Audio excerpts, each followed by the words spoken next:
Hey maths lovers, how are you guys? My name is Palvinder Singh and you're watching me on my channel Maths by Palvinder Singh or MBPS. So let's continue the discussion of Maths Abhyas series and today's paper will be paper number 50th. So let's start with question number 1. So it's a binomial theorem question which says the consecutive term, the three consecutive terms, the coefficients are in the ratio 1 is to 7 is to 42. Okay. So let's assume the three terms we are going to take TR Tr plus 1 and Tr plus 2 are three consecutive terms. They are consecutive terms. And the coefficient will be NCR minus 1 and NCR and NCR plus 1. So just realize it says NCR minus 1 over 1 is equal to NCR over 7 is equal to NCR plus 1 over 42. So let me just give you one result. अगर यहाँ if you have n C r by n C r minus one given है तो ये result होता है n minus r plus one by r. अगर बड़ा simply कर सकते हैं, देखो एनसीआर को लिखो n factorial by r factorial n minus r factorial. You guys need to remember this, factorial की नोटेशन ऐसे भी होती है और ऐसे भी होती है। This notation of factorial, right, ये फैक्टोरियल नोटेशन है। तो एनसीआर को लिख सकते हैं n factorial by r factorial n minus r factorial, और इसे लिखते हैं n factorial by r minus one factorial और n minus r plus one आया था तो ये गए कट। आपके पास क्या बचता है यहाँ पे n minus r plus one factorial ऊपर आता, नीचे एन माइनस आर फैक्टोरियल है, और यहाँ आर माइनस वन फैक्टोरियल आया था, नीचे आर फैक्टोरियल होता। ये इससे कट के n minus r plus one रह जाता और ये से कट के आर रह जाता। अब ये याद करने के लिए कैसे करेंगे, देखो इसको यूज करना बड़ा इंटरेस्टिंग होने वाला है। देखो ऊपर के दोनों के सुपरस्क्रिप्ट अगर सेम हो और इसका सबस्क्रिप्ट आर लिखा और इसमें आर माइनस वन लिखा हो, ठीक है, तो ये वाला सबस्क्रिप्ट जो सा होता है ऊपर वाला सबस्क्रिप्ट वो आया था यहाँ पे नीचे, इसे उतारो यहाँ पे, राइट, और एन में से आर माइनस वन को सब्ट्रैक्ट करो, इसमें से एन में से आर माइनस वन को सब्ट्रैक्ट करो और यहाँ लिख दो। देखो n minus r plus one यहाँ चला जाता है, तो रट लो भाई, ये ज्ञान जमा करो मैं एट नॉलेज, तो इसे याद कर लो। तो इसका फायदा क्या है, देखो NCR by NCR minus one बार बार नहीं करना पड़ेगा लाइफ में, NCR by NCR minus one 7 है, और NCR plus one by NCR 42/7 है विच इज 6। ठीक है, तो देखो मैं दोनों में सेम रिजल्ट अप्लाई करने वाला हूं। कैसे, ये तो कॉपी पेस्ट है इसका, ये n minus r plus one by r आपके पास 7 आ गया। अच्छा इसमें कैसे करेंगे, देखो यहाँ पे ऊपर n और ये n सेम है तो ये r प्लस वन जाएगा नीचे, और n में से ये r सब्ट्रैक्ट हो गया, n माइनस आर आ जाएगा यहाँ पे इक्वल टू 6। देखो मुझे ये एक्सपैंड नहीं करना पड़ा ना, तो n प्लस वन क्या आएगा 8r, ये अपने पास आ गया, और दूसरे वाले से क्या आया n minus r equal to 6r plus 6, तो या तो n equal to 7r plus 6 लिखा जा सकता ना। आपको क्या निकालना है, आपको n चाहिए, तो r एलिमिनेट करो, n minus six will be 7 times, r की वैल्यू क्या लिख सकते हैं भाई, n प्लस वन बाई 8 लिख सकते हैं ना, तो 8n minus 48 should be 7n plus 7 आया था, तो n कितना आ गया आपके पास में, ये सब्ट्रैक्ट करो, n विल बी 55। खत्म काम भाई, n की वैल्यू 55 मिली, हाँ आंसर इज सी। अब ये क्वेश्चन ना डिफिकल्ट नहीं है, बस इतना है कि अगर आपको ये याद होता तो आप बहुत जल्दी से कर जाते, नहीं तो आप इसे एक्सपैंड करके कर रहे होते। तो एग्जाम में ये तो किया जा सकता है, मतलब ये कुछ ऐसा नहीं है कि ट्रिकी हो या कुछ भी ऐसा मुश्किल हो। इनफैक्ट आपको ये कर लेना चाहिए एग्जाम में, शायद थोड़ा सा टाइम लग जाता लेकिन ये एग्जाम में बिल्कुल होने लायक क्वेश्चन था। ठीक है, चलो नेक्स्ट देखते हैं। सम ऑफ डिवाइजर्स, तो सम ऑफ डिवाइजर्स तो बड़ा सिंपल सा कॉन्सेप्ट होता है। तो पहले तो इसे प्राइम फैक्टर्स में तोड़ना होता है, तो 96 इंटू 100 लिखा, तो ये कितना है 16 इंटू सिक्स या 32 इंटू थ्री इंटू ये 2 स्क्वायर इंटू 5 स्क्वायर है, तो इसे ठीक से लिख लेते हैं। तो ये 2 की पावर क्या बन गया 7, और यहाँ पे एक 3 आ गया, राइट, और ये 5 का स्क्वायर आ गया, ये अपने पास पड़ा हुआ है। ठीक है, ये फैक्टराइजेशन है। तो रियलाइज अगर P1 की पावर P1 मतलब प्राइम है, अगर n P1 की पावर K1 पढ़ाओ, P2 की पावर K2 पढ़ाओ, ऐसे ही Pn की पावर Kn पढ़ाओ, तो सम क्या आता है? सम ऑफ डिवाइजर्स। ये आता है P1 की पावर 0, P1 की पावर 1 से लेके P1 की पावर K1 इंटू P2 की पावर नॉट से लेके P2 की पावर 1, ऐसे P2 की पावर K2 और टिल द लास्ट Pn की पावर नॉट से लेके Pn की पावर Kn तक का प्रोडक्ट हो जाता था। ये अगर आपको नहीं पता है, ये याद होना चाहिए। ये सम ऑफ डिवाइसेस का फॉर्मूला है, ठीक है। तो इनफैक्ट हम लोग number of divisor, sum of divisor, product of divisor, ये सब करते हैं, राइट। तो इस क्वेश्चन में आपको सिर्फ सम ऑफ डिवाइजर बोला गया, तो हम लोग उसी के लिए कंसंट्रेट करें। तो यहाँ पे क्या लिखोगे? सम कितना आएगा? Sum of divisors 2 raise to power 0 से लेके 2 रेज़ टू पावर 7 तक, 3 रेज़ टू पावर 0 से लेके 3 रेज़ टू पावर 1 तक, और 5 रेज़ टू पावर 0 से लेके 5 रेज़ टू पावर 2 तक। देखो ये तो जीपी का सम है, और टोटल कितने टर्म्स है? 8। तो 2 रेज़ टू पावर 8 -1/2 -1 हो जाएगा। ये 4 बना, और ये 25, 30, 31 बना, राइट। तो कितना आ गया ये 256 -1 255 बनेगा, into 4 into 31। This will be 255 into 4 1000 1020 into 31। तो बड़ा नंबर बनने वाला है। तो 31,000 से बड़ा एक ही चॉइस आ रही है भाई, यही होगा, राइट। लास्ट में 0 भी आना चाहिए, राइट। यही एक चॉइस है, राइट। और ये 2 आ रहा होगा यहाँ पे, हाँ भाई बिल्कुल यही है। तो नहीं तो मल्टीप्लाई करके देख लो, इसकी आंसर 31620 आएगा, राइट। चलो नेक्स्ट देखते हैं। तो ये अगर आपको ये नहीं पता है तभी ये क्वेश्चन सॉल्व नहीं हो सकता, अदरवाइज ये क्वेश्चन बिल्कुल सॉल्व हो गया था। तो दिस कैन बी डन। अगर नहीं पता है तो अब पता होना चाहिए, तो इसे रिजल्ट की तरह याद करके रख लो। चलो नेक्स्ट देखते हैं। Equation of hypotenuse of a right angle isosceles triangle अपने पास है। ये राइट एंगल आइसोसेलेस ट्राइंगल है, ठीक है। और ये अपने पास गिवन है 3x + 4y = 4, और ये पॉजिटिव वर्टेक्स कौन सा है? 2,2 है। इनकी इक्वेशन निकालनी है, इनकी इक्वेशन निकालनी है। अब ये कहा हुआ है कि भाई ये एंगल 45 डिग्री है, ये एंगल 45 डिग्री है। तो अगर एक गिवन लाइन के साथ में दो तरह की लाइंस एग्जिस्ट कर सकती हैं, दो तरह की, दो लाइंस नहीं, दो तरह के लाइंस या दो तरह के स्लोप्स हो सकते हैं। ये सारी पैरेलल लाइंस हैं जो इससे एंगल अल्फा बनाती है, और इस तरफ की भी लाइंस हैं जो इससे एंगल अल्फा बनाती हैं। ये सभी आपस में पैरेलल हैं। तो there are two set of lines जो इसका एंगल अल्फा बना सकती हैं। और देखो एक पॉइंट से पास करती है, ऐसे दो लाइंस आ जाती हैं ये, राइट। तो एक गिवन लाइन का स्लोप अगर m हो, इसका स्लोप, इस पूरे सेट का स्लोप m1 होगा, इस पूरे सेट का स्लोप m2 होगा। तो ये m1 m2 वाले फॉर्मूला ये आता था m ± tan alpha by 1 - m tan alpha. ये slope of lines making an angle alpha with the given line है। तो ये याद करके रख लो, ये ऐड टू नॉलेज में ज्ञान जमा करो। तो आपको इनके स्लोप चाहिए था। अच्छा, अपने वाले केस में तो लाइंस परपेंडिकुलर भी है, तो हम लोग ये भी चेक कर पाएंगे इनके स्लोप का प्रोडक्ट -1 आ जाना चाहिए, राइट। तो आपका m क्या है? इसका स्लोप क्या है? -3/4। तो m1 m2 क्या आएंगे? m ± tan 45 डिग्री 1/1 -+-3/4 इंटू 1 आया। तो एक बना -3/4 +1, 1 +3/4 बन जाएगा ना, माइनस माइनस प्लस। और एक बना -3/4 -1, और ये 1 -3/4 बनेगा। तो ये नीचे 7/4 बना, ऊपर 1/4 बना, तो 1/7 है, और ये -7 आ रहा है। तो अपने पास दो स्लोप आ गए, एक 1/7 आ रहा है, एक -7 आ रहा है। आने चाहिए थे ऐसे, क्यों? ये दोनों लाइंस भी परपेंडिकुलर हैं, और ये 2,2 से पास करती हुई लाइंस की इक्वेशन लिखनी है, तो स्लोप पॉइंट फॉर्म ही लिखना है सिर्फ। y - 2/x - 2, एक बार 1/7 लिखो, एक बार -7 लिखो। तो इससे क्या आएगा भाई? 7y - 14 = x - 2, और यहाँ आएगा y - 2 + 7x - 14।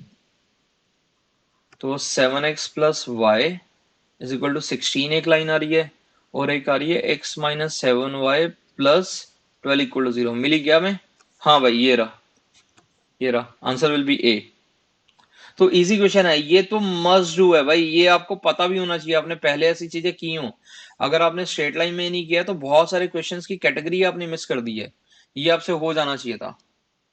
राइट, चलो नेक्स्ट देखते हैं। ओ भाई ये भी आसान क्वेश्चन है, मतलब अभी तक जो 4 क्वेश्चन आए हैं वो ऐसा नहीं है कोई भी एक क्वेश्चन की जो ट्रिकी हो जाए। ये कहा हुआ है सॉल्वेबल होना चाहिए, तो पता है आप इसमें क्या किया करते थे? अब यहाँ पे जैसे a cos x plus b sin x वाली कैटेगरी होती थी इज इक्वल टू सी वाली कैटेगरी, आप क्या किया करते थे? यहाँ पे root of a square plus b square से डिवाइड कर लिया करते थे। यहाँ पे root of a square plus b square से डिवाइड कर लेते थे। और ये अगर आपका साइन अल्फा है तो ये आपका कॉस अल्फा बनेगा, तो ये sine of x plus alpha c by root of a square plus b square आ जाएगा। और अगर इसके सॉल्यूशन एग्जिस्ट करने हैं तो sine of x plus alpha तो -1 से 1 होता है ना, तो इसकी mod value less than equal to 1 होती है। सेम वे में यहाँ पे करो, k by root of k square plus 9 किया आपने, -3 by root of into cos x, k square plus 9 किया, यहाँ साइन एक्स बना। अब ये आपकी मर्जी, आप कॉस का फॉर्मूला भी बना सकते हैं, आप साइन का फॉर्मूला भी बना सकते थे। ये यहाँ पे साइन अल्फा था तो ये कॉस अल्फा रहा होगा। अगर आपने इसे साइन अल्फा का, अगर आप इसे कॉस अल्फा बोलोगे साइन अल्फा हो जाएगा ना। अगर आपने इसे साइन अल्फा बोला तो ये sine of alpha minus x बन रहा होगा, equal to k plus 1 by root of k square plus 9। तो इसकी mod value by root of k square plus 9 less than equal to 1 आना चाहिए, क्योंकि साइन का answer less than equal to 1, इसकी मॉड वैल्यू तो लेस देन इक्वल टू 1 में आने का मतलब वो -1 से 1 में होगा ना। तो इसका मतलब है mod of k plus 1 less than equal to root of k square plus 9 होता, मतलब के स्क्वायर प्लस 2k प्लस 1, दोनों क्वांटिटीज नॉन नेगेटिव हैं दोनों साइड पे, तो मैं स्क्वायरिंग कर सकता हूँ बिंदास। तो के स्क्वायर भाई गए कट, के कितना आ गया? लेस देन इक्वल टू 4, तो के माइनस इन्फिनिटी से 4 तक आ रहा है भाई अपने पास, ये रहा अपना आंसर। राइट, तो हो गया खत्म। k should be belonging from minus infinity to 4, तो बी आंसर आ गया। तो ये भाई मस्ट डू में है, ये ट्रिगो इक्वेशंस का क्वेश्चन है। और ट्रिगो इक्वेशंस में आपने सेट, डिफरेंट डिफरेंट सेट पढ़े होंगे, तो उनमें से एक सेट होता है a sin x plus b cos x equal to c, या a cos x plus b sin x equal to c। Function differentiable बोला है, तो डिफरेंशिएबिलिटी के लिए पहले क्या चाहिए? अगर फंक्शन की डिफरेंशिएबिलिटी चाहिए तो पहले कॉन्टिन्यूटी भी होनी चाहिए ना। तो फंक्शन डिफरेंशिएबल है तो कॉन्टिन्यूस भी रहा होगा। अच्छा कॉन्टिन्यूस है तो डिफरेंशिएबल नीड नॉट भी होता, तो डिफरेंशिएबल बोला हुआ है तो पहले कॉन्टिन्यूस भी रहा होता 0 पे। तो LHL at x equal to 0 क्या रहा होता? Lim of x tend to 0 neg ax plus b रहा होता ना। तो ये कितना आया था? 0 टेंड कराने पे b आ रहा था। RHL at x equal to 0 क्या रहा होता? Lim of x tend to 0 plus चाहिए e raise to power 2x square plus x, तो x के 0 जाने पे ये भी 0 जा रहा होगा, ये भी 0 जा रहा होगा, e की पावर 0 1 आ रहा होगा। और आपको पता है f ऑफ 0 भी a टाइम 0 प्लस b है, वो भी b है। तो फाइनली b क्या आ गया? तीनों इक्वल होने पे b 1 आ गया, खत्म। लेकिन अगर b1 एक ही ऑप्शन में होता तो a निकालने की जरूरत भी नहीं पड़ती, यहाँ b1 दो ऑप्शन में है। तो LHD RHD भी निकालते हैं। LHD at x equal to 0 will be a, इसका डिफरेंशियल ना, ग्राफ कॉन्टिन्यूस है तो अब सिर्फ इसकी डिफरेंशियबिलिटी देख लो, तो इसका डिफरेंशियल क्या होगा? a। RHD at x equal to 0 देखना है, तो कितना आया इसका differential? e raise to power 2x square plus x आया होगा, इनटू ऊपर वाले का डिफरेंशियल 4x प्लस 1।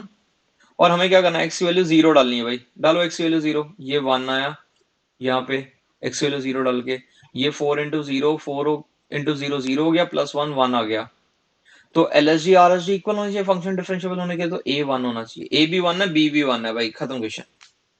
राइट, ये मस्ट डू है। इस तरह की क्वेश्चन आपके पास में पहले भी किए होंगे, आपने एनसीईआरटी में भी ऐसे क्वेश्चन किए जिसमें a और b निकालने होता है फंक्शन के डिफरेंशिएबिलिटी के लिए। राइट, अगला देखते हैं।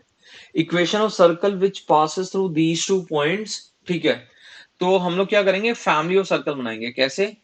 आपको एक सर्कल चाहिए, तो हमें पता नहीं वो सर्कल कैसा होगा, तो लेट्स क्रिएट अ फैमिली। कैसे, देखो 0,5 और 6,1 से पास करते हुए सर्कल चाहिए। ये 6,1 पॉइंट है, इसे पास करते हुए सर्कल चाहिए। तो मैं एक सर्कल पक्का जानता हूं, कौन सा, जो डायमेट्रिकली अपोजिट पॉइंट रहते हैं, और ये लाइन एल होती, राइट। तो इससे पास करते हुए इन्फिनिट सर्कल हो सकते हैं। देखो ये एक सर्कल भी है, ऐसा ये सर्कल भी है, राइट। ऐसे बहुत सारे सर्कल क्रिएट किया सकते हैं आप। जैसे जैसे ये छोटा करते जाओगे सर्कल के लिए यहाँ पे बड़ा होता जाएगा, राइट। तो हम लोग फैमिली कैसे बनाते हैं, S इज इक्वल टू एक given circle S1 plus lambda into line L equal to 0। ये फैमिली के लिए लैम्डा पैरामीटर है। तो लाइन एल की इक्वेशन क्या होगी, जो ए बी की इक्वेशन होती। तो ए बी की इक्वेशन y-5/x-0 -5 -0, और यहाँ पे 1 6 आ जाता। हमने क्या किया, 2 पॉइंट फॉर्म लगा लिया है, right. y-y1/x-x1 equal to y2-y1/x2-x1 आया था। ये -4/6 -2/3 रहती, which is 3y-15 plus 2x equal to 0। ये अपने पास लाइन आ गई है। अब हमें क्या करना है, सर्कल के लिए पहले डायमेट्रिक फॉर्म में सर्कल की इक्वेशन लिखनी है। तो S1 क्या होगा, x minus x1 which is 0, x minus x2 which is 6, plus y minus 5 y minus y1 into y minus y2 equal to 0। ये अपने पास S1 आ गया। तो क्या बना circle, x square plus y square -6x -6y plus 5। ये अपना S1 है, plus lambda times क्या, लाइन की इक्वेशन क्या थी, 2x plus 3y -15 equal to 0 थी ये लाइन की इक्वेशन। तो सर्कल के लिए क्या आ गया, x square plus y square plus -6 plus 2 lambda x -6 plus 3 lambda y plus 5 -15 lambda equal to 0 आ गया। ये अपने पास सर्कल S है। अब आपको क्या कहा गया है, इस सर्कल के लिए आपको क्या ढूंढना है, सेंटर बताना है इस सर्कल का। तो सेंटर क्या होता था, अगर x square y square coefficient 1 1 है, तो एक्स का कोफिशिएंट लो, उसका आधा करो, नेगेटिव कर देना, मतलब 3 माइनस लैम्डा आया। वाई का कोफिशिएंट ढूंढो, उसका आधा करो, नेगेट कर देना, तो 3 - 3 लैम्डा/2। अब ये कह रहा है कि सेंटर इस लाइन पे लाई करता है, तो सेंटर इसकी इक्वेशन को सेटिस्फाई करता। तो 12 times 3 minus lambda plus 5 times 3 minus 3 लैम्डा/2 शुड बी 25, राइट। तो ये 36 प्लस 15 माइनस 12 लैम्डा माइनस 15 लैम्डा/2 इक्वल टू 25 है। तो सिंप्लीफाई तो करना है। ये कितना आया था, यहाँ पे 10 आ गया, ये 26 बन जाएगा यहाँ पे, और यहाँ कितना बनेगा, ये 24 39 लैम्डा/2 आ रहा है। तो लैम्डा कितना आ गया भाई, ये 13 कट जाएगा, ये लैम्डा 4/3 बनेगा। तो लैम्डा वापस उठा के डालना ही तो है यहाँ पे। तो सर्कल की इक्वेशन फाइनली क्या आ गई, जो फैमिली का वो मेंबर जो जिसका सेंटर इस लाइन पे लाई करता है, वो क्या आ गया, x square plus y square, right. या तो यहां डाल लो, आपकी चॉइस है, आप यहां भी सब्स्टिट्यूट कर सकते हो, यहां भी सब्स्टिट्यूट कर सकते हो। -x प्लस 8/3x -6 प्लस यहाँ 3 लैम्डा/3, यहाँ पे 4 आ जाएगा, 4y प्लस 5 -15 इंटू लैम्डा/3 करना था, मतलब 4 लैम्डा करना था, विच इज 4/3 इक्वल टू 0। तो ये कितना बन जाएगा, 3 एलसीएम भी आना है, तो 3x² प्लस 3y² वाला बनेगा, -10x बन रहा है, राइट। या -2 -6y बन जाएगा। तो देखो बी ऑप्शन दिखनी शुरू हो गई है। ये 5 बना होता, यहाँ पे 20 -45 इक्वल टू 0 आ गया, बिल्कुल सही। तो भाई बी ऑप्शन आ गई ना, ये देखो बस। तो क्वेश्चन मॉडरेट इसलिए लिखा क्योंकि इसमें थोड़ी सी मेहनत हो रही है, बट ये एग्जाम में क्वेश्चन किया जा सकता है, क्योंकि आपने ऐसे क्वेश्चन फैमिली ऑफ सर्कल्स किया हुआ है। तो ये सब टॉपिक अगर लिखना है ना, तो ये फैमिली ऑफ सर्कल्स है। तो हम लोग डिफरेंट डिफरेंट तरह की सर्कल की फैमिली लिखते हैं, लेकिन इवेंचुअली सारी फैमिलीज एक given circle plus lambda equal to 0 में कन्वर्ट की जा सकती हैं। तो ये आपको पता होना चाहिए, जिसमें S1 एक गिवन सर्कल होता है और लाइन एल को रेडिकल एक्सिस कहते हैं, राइट। चलो नेक्स्ट जगह। नेक्स्ट का हुआ है कि एफ एन ऐसे डिफाइन किया है कि एन ऑड इंटीजर के लिए, सिर्फ इंटीजर्स के लिए डिफाइंड है, ऑब्वियसली इंटीजर आउटपुट के लिए बातें कर रहा है कि इवन इंटीजर दोगे तो उसका आधा कर दोगे तब भी तो इंटीजर ही आएगा ना। तो इसने ना ऐसे लिखा है, ये ब्लॉक रिप्रेजेंटेशन लिख लेते हैं। तो भाई 3 ब्लॉक चल रहे हैं अपनी लाइफ में यहाँ पे। आपने क्या किया, के ऑड इंटीजर दिया, ऑड इंटीजर। तो फंक्शन एफ के पास गए, ऑड इंटीजर के लिए आप ऊपर जाओगे, नीचे ऊपर यहाँ पे आओगे ना, तो आपका आंसर कितना आ जाएगा यहाँ पे, k+1 आ जाएगा। तो जो आपका एफ ऑफ के है वो k+1 आएगा। तो पहला वाला हिस्सा खत्म हो गया, आपने ये सॉल्व कर लिया, मतलब यहाँ लिखा है एफ ऑफ k+1 है, यहाँ पहुंच गया आप। अच्छा जी, ये k और था तो k+1 क्या होगा, इवन। फिर से फंक्शन एफ में जाना है। फंक्शन एफ में इवन के लिए कहां होगे, ऊपर या नीचे। आप पहले अगर ऑड इनपुट देते थे तो यहाँ n+1 होता था, इवन देते तो उसका आधा हो जाता था। तो आप k+1 दे रहे हो लेकिन k+1 इवन नंबर है, तो हम लोग यहां से कहां निकलेंगे, यहाँ पे आपके पास फंक्शन के अंदर में आपने क्या डाला होगा, k+1 ना, राइट। प्लीज नोट, पहले फंक्शन का आउटपुट k+1 निकला है, वो फिर से इसके अंदर जाने वाला है, और अब क्या निकलेगा, k+1 का आउटपुट क्या निकलेगा, k+1/2। ये k+1/2 है। तो f ऑफ k+1 आपके पास k+1/2 है। अब फंस सकते हैं भाई, अब देखना पड़ेगा कि k+1/2 कैसा नंबर है, पता नहीं। देखो k अपने आप में ऑड नंबर था, k+1 इवन नंबर है। अब इवन नंबर बाय टू, अब even number by two odd भी हो सकता है, इवन भी हो सकता है। फॉर एग्जांपल अगर ये मान लो 4 होता तो 4/2 इवन ही बचेगा, लेकिन अगर ये 6 होता तो 3 आ जाएगा ना। तो ये पता नहीं है कि ये फाइनली क्या आने वाला है। तो हम लोग क्या करेंगे, यहाँ फंक्शन के अंदर में इनपुट क्या जाने वाला है, k+1/2। ये फंक्शन f है, तो इसमें दोनों फॉर्मुलेशन देख लेते हैं। अगर k+1/2 जो इनपुट जा रहा है, ध्यान से देखना, अगर ऑड है तो फंक्शन कहता था अगर तुमने k+1/2 इनपुट दिया, ऑड नंबर इनपुट दिया, तो ऑड इनपुट दिया तो ऑड+1 आएगा, ये जो इनपुट दिया +1 आएगा।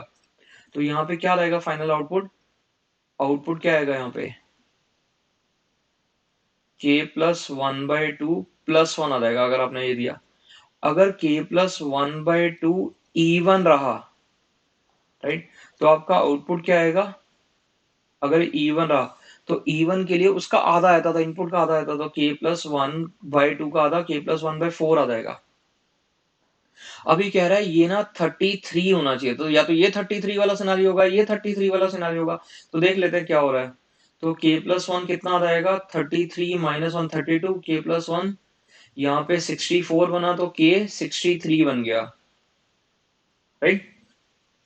अब k 63 के लिए चल रहा है, लेकिन आपने माना था k+1/2 ऑड होगा तब वैसा होता। 63 + 1/2 64/2 तो 32 हो गया, 32 ऑड नंबर नहीं था। यहाँ क्या चलेगा, k+1 33 × 4 आया था, तो k कितना बना, 131 बन गया। आपको चेक करना पड़ेगा 131 + 1/2 इवन है, हाँ भाई इवन है, तो इसका मतलब k 131 ही आंसर था आपका। इसने क्या पूछा, सम ऑफ डिजिट्स ऑफ के चाहिए, सम ऑफ डिजिट्स ऑफ के। तो इन डिजिट्स का सम कितना है, 1 + 3 + 1 5 आ गया, क्लियर आंसर। तो ठीक क्वेश्चन है, मतलब मुश्किल नहीं है, लेकिन अगर आपने कंसंट्रेट नहीं किया ना तो मिस हो जाएगा। और देखो अगर आपने ये निकाल दिया गलती से और आपने कहा 6 + 3 डिजिट का सम 9 ऑप्शन में भी है, तो फंस जाओगे, आपको ध्यान देना पड़ेगा, राइट। चलो नेक्स्ट देखते हैं। तो ये मतलब इजी है, लेकिन मतलब शायद ट्रिकी हो सकता था अगर आपने ध्यान नहीं दिया तो, ठीक है। तो कैन बी डन में तो है ही, एग्जाम में हो सकता है। अगर आपने ये छोड़ दिया तो ठीक है, आपने मतलब ऐसा नहीं कि आपको बहुत नॉलेज चाहिए थी इस क्वेश्चन को करने के लिए, बस आपको थोड़ा सा कंसंट्रेट करना पड़ेगा कि आप कहीं कुछ मिस नहीं कर सकते, क्योंकि ये 3 असेंबली लाइन में 3 इनपुट लाइन भी चल रही है ना ये, तो आप कहीं मिस कर गए तो दिक्कत हो जाएगी, राइट। चलो नेक्स्ट देखते हैं। टैन इनवर्स ये सब कुछ चाहिए। अच्छा भाई ये ग्रेटेस्ट इंडियर नहीं है, क्योंकि यहाँ लिखा नहीं हुआ, अगर मेंशन नहीं होता तो बॉक्स का कोई मीनिंग नहीं है, वो सिर्फ एक नॉर्मली ब्रैकेट भी हो सकता है ना। तो हम लोग क्या करेंगे, पहला स्टेप तो बड़ा सिंपल से हम लोग रैशनलाइज करेंगे भाई। देखो √1 - s, साइन एक्स या s लिख लेता हूँ, √1 + s का होल स्क्वायर बन जाएगा ऊपर, क्यों, नीचे √1 - s का स्क्वायर -√1 + s का स्क्वायर आया था रैशनलाइज करने पे। तो ऊपर क्या बना जी, one minus S plus one plus S plus two times root of one minus S square, और नीचे बना one minus S minus of one plus S, right. तो अपने पास आ रहा है tan इनवर्स, देखो ऊपर टू आया plus root of one minus S square, तो one minus sine square theta क्या होगा, कॉस स्क्वायर थीटा, और ये मॉड कॉस थीटा खुलेगा यहाँ पे, राइट। ये एस कटा था, सॉरी ये टू ऐसे ही है ना, तो ये टू टाइम्स बना, और यहाँ पे माइनस टू साइन थीटा आ गया। अच्छा टू भी कट गए भाई, ये आया, और tan इनवर्स में नेगेटिव बाहर आ सकता होता है, one plus cos theta by sine theta लिख सकता हूँ क्या, देखो मैं मॉड कॉस थीटा को कॉस थीटा लिख सकता हूँ, हाँ क्योंकि थीटा या एक्स जो भी था ये एक्स लिखा हुआ है, तो मैं थीटा लेके चल रहा हूँ, कोई दिक्कत ही नहीं है, मतलब एक्स की जगह थीटा लिख लो, एक ही बात है, या तो आप एक्स लेके चल लो या थीटा लेके चल लो, ठीक है। तो मैंने यहाँ पे, नहीं तो क्वेश्चन के अकॉर्डिंगली चल लो, तो भाई ये थीटा नहीं है, मैं सिर्फ एक्स लिख दूंगा, तो ये एक्स है, तो यहाँ पे अपने पास में एक्स लिखा हुआ है, बस इतना ही है, ठीक है, सिर्फ ये है। लेकिन पॉइंट ये था कि x जीरो से पाई बाय टू में है, तो cos x पॉजिटिव ही होगा ना, नॉन नेगेटिव होगा, तो मॉड लगाने की जरूरत ही नहीं है, तो माइनस tan इनवर्स ये कितना आ गया, one plus cos x by sine x कितना होता है, cot of x by two होता है। अब tan इनवर्स के अंदर में कॉट डला हुआ है, तो मैं क्या करूंगा, minus of pi by two minus cot inverse of cot x by two होगा। अब पता है आपको ये आ रहा है inverse of trigo alpha, alpha होता है अगर अल्फा बिलोंग्स टू पीवीपी हो, तो ये रट के रख लो, काम आती है, बहुत स्टड सी चीज है। तो मैं 6 बार लिखता, मतलब हर ट्रिगो इनवर्स ट्रिगो के लिए लिखता, उससे अच्छा मैंने सिर्फ ये लिख दिया जनरली, तो ये ऐड टू नॉलेज में ज्ञान जमा करूंगा। मतलब मैं कह रहा हूं अगर साइन इनवर्स साइन अल्फा लिखा हो ना, तो वो अल्फा होता है अगर alpha belongs to minus pi by two से pi by two, and similarly cos inverse के लिए जीरो से पाई होता है, कॉट इनवर्स के लिए जीरो से पाई ओपन होता है, तो अगर cot inverse cot alpha alpha होगा अगर अल्फा जीरो से पाई हो, हाँ भाई अपने पास क्या लिखा है एक्स बाई टू, और एक्स बाई टू जीरो से पाई बाय फोर है, राइट, तो इसी के अंदर में डील करवा रहे हो ना, राइट, मेक सेंस। बस हाँ कॉट के अंदर में जीरो नहीं होना चाहिए था वहां पे, right? तो यहाँ पे क्या आएगा, minus of pi by two minus x by two आता, तो x bye two minus pi by to आता, राइट। तो देखो अगर आपके पास x की वैल्यू जीरो हो जाती तब क्या हो रहा होता, अगर x की वैल्यू जीरो हो जाएगी तो tan इनवर्स के अंदर में देखो x जीरो होता अगर, तो यहाँ पे वन प्लस वन आया था, x जीरो था, यहाँ वन माइनस वन आया था, तो tan इनवर्स के अंदर में नॉट डिफाइंड आया था, तो उन्हें क्वेश्चन के अंदर में x को जीरो देना ही नहीं चाहिए था, तो x की वैल्यू जीरो नहीं हो सकती है ना, वन माइनस जीरो ये वन आ जाएगा, माइनस वन प्लस जीरो हो जाएगा, तो x की वैल्यू जीरो नहीं हो सकती थी, राइट। तो आपको वो ओमिट करके रखना पड़ेगा भाई कि आपके डोमेन के अंदर में एक्स की वैल्यू जीरो नहीं है, राइट, उन्होंने दिया हुआ है लेकिन एक्स की वैल्यू जीरो नहीं हो सकती है, तो answer will B A, x by two minus pi by to होगा, अदरवाइज एक्स को जीरो छोड़ के चलो तो फाइन। तो ये मुश्किल नहीं है, बस इतना है कि आपको ये पता होता, तो it will be in must do और कैन बी डन, मतलब मैं ये डिसाइड नहीं कर पाऊंगा क्योंकि बस इतनी चीज पे डिपेंड करता है कि आपको ये पता है नहीं पता है, बस बाकी रैशनलाइजेशन वगैरह आपको पता होता, राइट। अगर आपने इनवर्स ट्रिगो में सेट्स पढ़े हैं तो वन ऑफ द सेट ये होता है कि आपने sine inverse sine alpha cot inverse cot alpha ये सारी चीजें पता हो, राइट। नाइन्थ नेगेशन, मतलब कि ये पता हो भाई आपको P इम्प्लाइज Q का नेगेटिव लिखना है, राइट, तो ये नेगेशन होता है, तो अगर आपको नहीं पता है तो P का कंडीशनल Q पे जाता हुआ क्या होता है, इसे ये लिखा जा सकता है, तो इसका नेगेट करोगे तो negate of negate p p हो जाएगा, इसके लिए इंटरसेक्शन आ जाएगा या एंड बन जाएगा नॉट क्यू, तो पी एंड नॉट क्यू चाहिए होता है, तो अगर पी इम्प्लाइज क्यू का नेगेशन ये होता था, तो यहाँ क्या रहेगा, if I will become rich then I will open a school, तो ये कह रहा है मतलब कि आपको P वैसे रखना है एंड नॉट Q लिख देना है, राइट। तो भाई इफ P देन Q होता था, तो P क्या है, आई विल बिकम रिच है, Q क्या था, आई विल ओपन अ स्कूल। तो ये चीटिंग हो रही है, वो कह रहा है I will become rich and I will not open school. A आ गया, खत्म, राइट। ये आपने पहले भी किया होगा, नेगेटिव, कॉन्ट्रा पॉजिटिव, इनवर्स, ये सारी स्टेटमेंट्स आपने याद करके रखी हो, राइट। तो ये मस्ट डू में है भाई, आसान सा क्वेश्चन है, ये हो जाना चाहिए था। अगला देखो, ये कह रहा है कि एफ और एफ डैश का अपोजिट साइन है। तो F and F dash continuous differentiable तो है ही ग्राफ, अगर एफ का ग्राफ कॉन्टिन्यूस डिफरेंशिएबल है, इनका अपोजिट साइन है, आर ऑफ अपोजिट साइन हर जगह पे, ठीक है। तो एक काम करते हैं, पहले F dash greater than zero लेते हैं and F less than zero लेते हैं for all x, for all x ऐसा होना चाहिए। तो F dash greater than zero का मतलब क्या होता है, F is increasing graph, F increasing function होना चाहिए और एफ लेस देन जीरो भी है। तो भाई ग्राफ कैसा होगा, एफ इंक्रीजिंग भी रहना है, एफ नेगेटिव भी रहना है। तो नेगेटिव रहना है तो ग्राफ नेगेटिव रीजन में ही होगा, तो ऐसा आ सकता है ग्राफ, ऐसा आ सकता है, राइट। ये क्या कह रहा है कि आपके पास में देखो एफ बढ़ भी रहा है और एफ नेगेटिव में भी है, आप ऐसा कर्वेचर बना सकते हो क्या, नहीं, ऐसा कर्वेचर बनाने जाओगे तो कभी काट जाएगा भाई graph, x belongs to R में बनाना है, कभी काट के ऊपर आ जाएगा। तो मैंने असिम्प्टोटिक बना दिया इस ग्राफ को, ऐसे जाता हुआ, राइट। मैं इसे नीचे नहीं वापस करवा सकता, क्यों, इसका मतलब क्या होगा कि ग्राफ डिक्रीज कर जाएगा वापस, आपको ग्राफ इंक्रीज ही कराते रहना है, राइट। तो इसका एफ डैश मतलब, पहले ये दूसरा केस भी लिख लेते हैं फिर कमेंट करेंगे। तो दूसरा केस क्या है, ये केस टू है, ये केस वन था, केस टू है, एफ डैश नेगेटिव है and F greater than zero है for all X. F dash negative का मतलब क्या है, एफ डिक्रीजिंग होना चाहिए, एफ इज डिक्रीजिंग फंक्शन, और एफ हमेशा पॉजिटिव है, एफ डिक्रीजिंग हो और हमेशा पॉजिटिव के लिए डील कर रहा हो तो कैसे डीलिंग करेगा, एफ डिक्रीज कर रहा हो और एफ पॉजिटिव रहे तो ऐसा आ जाएगा ग्राफ, ये हो जाना चाहिए इस तरह का, जैसे एक्सपोनेंशियल में फॉलिंग ग्राफ होता है, ई रेशो माइनस एक्स का ग्राफ या टू रेशो माइनस एक्स के ग्राफ ऐसे होते हैं ना।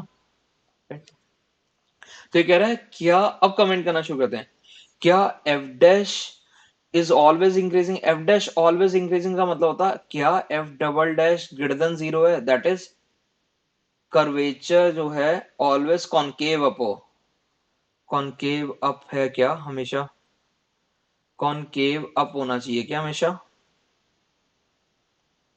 नहीं भाई कॉनकेव अप नहीं है हमेशा, देखो कॉन्वेक्स वाला भी तो डिफाइन हो पा रहा है, ये कॉन्वेक्स अप है, तो ये गलत है। एफ हमेशा इंक्रीजिंग है क्या, नहीं, एफ डिक्रीजिंग वाला ग्राफ भी हो सकता था। मॉड एफ के लिए बात कर रहा है तो भाई इसका मॉड लेते ना अगर, तो लोअर वाले का फ्लिप करके अपर में आया था, ये वाली क्वांटिटी कैसे आई थी, यहाँ पे ऐसे आया था इसका फ्लिप, मतलब flip the lower half into upper half आया था ना ये मॉड करने पे, तो ये वाला आया था इसका मॉड का ग्राफ। तो मॉड एफ एक्स जो है वो नॉन डिक्रीजिंग है, नहीं भाई। अच्छा इस वाले ग्राफ में भी मॉड एफ एक्स क्या होगा, यही आ जाएगा ना सेम ग्राफ, तो मॉड एफ डिक्रीजिंग है, हाँ ये आंसर होगा। नहीं तो आप पता है मॉड एफ को अगर जी एक्स मान लेते हो, जी एक्स को मॉड एफ एक्स मान लो, और मैंने एक वीडियो में दिखाया भी है कि जी डैश एक्स करना होता है ना, जी डैश एक्स मतलब d of d x of mod f x करना होता है अगर आपको, ठीक है। तो mod f x by f x into f dash x होता है। अब मॉड एफ एक्स पॉजिटिव में रहने वाला है, ये वाली क्वांटिटी देखो कैसी है, F dash x by f x कैसा होगा, ये कह रहे दोनों का पॉजिटिव साइन था तो इनका प्रोडक्ट क्या रहेगा, नेगेटिव, तो ये हमेशा लेस देन जीरो होता है, यहीं से खत्म हो गया। तो ये ज्यादा बेटर भी हो जाता कि जी डैश आपका क्या आ रहा है, नेगेटिव, इसका मतलब जी का ग्राफ हमेशा डिक्रीजिंग हो, हाँ भाई डिक्रीज कर रहा है हमेशा, ये देखो इसमें भी डिक्रीज कर रहा था, तो कैन बी इंटरेस्टिंग, ठीक है। ये ट्रिकी हो सकता था एग्जाम में, अगर आपने केसेस बना के कर लिया तो भी आप कर लेते, लेकिन ये होता बेस्ट वे करने का, इसको डील करने का। और मैंने आपको ना ज्ञान जमा कराओ करो में ये चीज याद करवाई हुई है, ये चीज, ये इसका डिफरेंशियल ऐसे लिख सकते हैं, ठीक है। One of the recent video में ये किया हुआ हमने, राइट। तो ये ट्रिकी हो सकता था, ठीक है। अगर आपने सीधा ये किया और आपने वो वीडियो देखी हुई है, आपने पहले ये किया हुआ है, तब तो ये बहुत आसान क्वेश्चन है, तब तो कुछ करना ही नहीं पड़ रहा, या आप केसेस बना के करोगे तब भी नहीं कुछ करना पड़ रहा, राइट। लेकिन आपको ये ध्यान होना चाहिए कि भैया सारी प्रॉपर्टीज की, भैया ग्राफ डिक्रीजिंग का मतलब क्या था, ग्राफ इंक्रीजिंग का मतलब क्या था। इनडेफिनेट इंटीग्रल का क्वेश्चन है और देखो सीकेंड इनवर्स और टैन इनवर्स की चीज चल रही है और 2x-1 भी डील हो रहा है। आपको ऐसा याद नहीं आ रहा? देखो dx by t root of t square minus one लिखा हो तो सीकेंड इनवर्स टी में कन्वर्ट कर सकते हो, तो ऐसे इस तरह से डील कर सकते होते हैं। अगर d t over t times root of t square minus one में लिखा हो तो कन्वर्ट करने की कोशिश करो। देखो ऐसा दिख रहा है कैसे? देखो ये 1/2x-1 है, मैं यहाँ पे ना इसे 4x² माइनस फोर लिख लेता हूँ क्योंकि मुझे 2x-1 बना पाऊंगा और +1 - 1, तो यहाँ पे मैंने 2 एडजस्ट कर लिया। देखो ये 2 dx/2x-1 है और ये भाई 2x-1 का होल स्क्वायर -1 है। अगर मैं 2x-1 को t मान लूँ ना तो 2 dx dt होता था। तो ऊपर देखो dt by t times root of t square -1 mentioned है, वो अभी तो लिखा था, फॉर्मूला याद होना चाहिए आपको, सेकंड इनवर्स टी के लिए डील कर सकते हैं प्लस सी।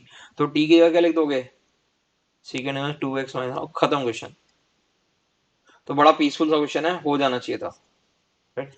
तो मस्ट डू है भाई, ये हो जाना चाहिए था क्वेश्चन।